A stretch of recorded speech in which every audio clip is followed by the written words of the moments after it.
Good evening po family mga ka-fiesta, mga ka-followers. Dinner time na naman po ng family, kaya araw-araw fiesta na naman po. Quezon City Drug Treatment and Rehabilitation Center. Ang niluto po nating dinner time ng family, sinampalukang manok po. Siyempre sabaw-sabaw sa maulang panahon. Eto na nga po, mag-i-start na po ako. Naggisa na po ako rito ng bawang, sibuyas at luya. At syempre kamatis. Yung kamatis natin konti na lang kasi ginamit kanina sa pinakbet. At eto na nga po yung chicken niya. Lagay na po natin.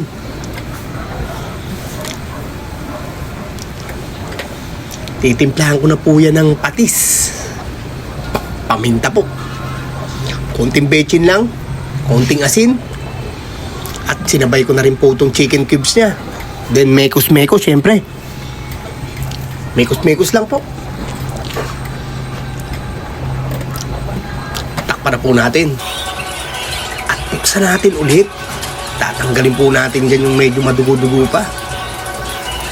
Para matanggal po yung langsa niya. At ito po yung sasabaw natin maya-maya.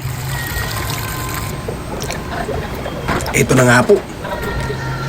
Sasabawan na po natin yan. Natanggal na kasi yung dugo. Nagisa na natin ng maayos. At tatakpan na po natin uli yan. Akalain mo kakatakip lang, kumukulo na agad. At tinanggal ko po rito yung bula-bula niya na itim. Dumi po ng manok yan.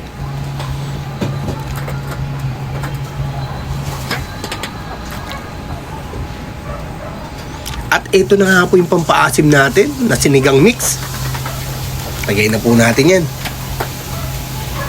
Dito naman po sa kabila. Siyempre, lalagyan din natin yan.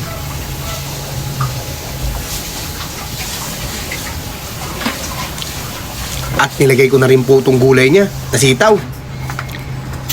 Tatakpan po natin yan. Isang kulo lang po yan. Ilalagay na rin po natin yung isang gulay. Ito na nga po yung isang gulay niya, yung kangkong. Lubog-lubog lang natin yan.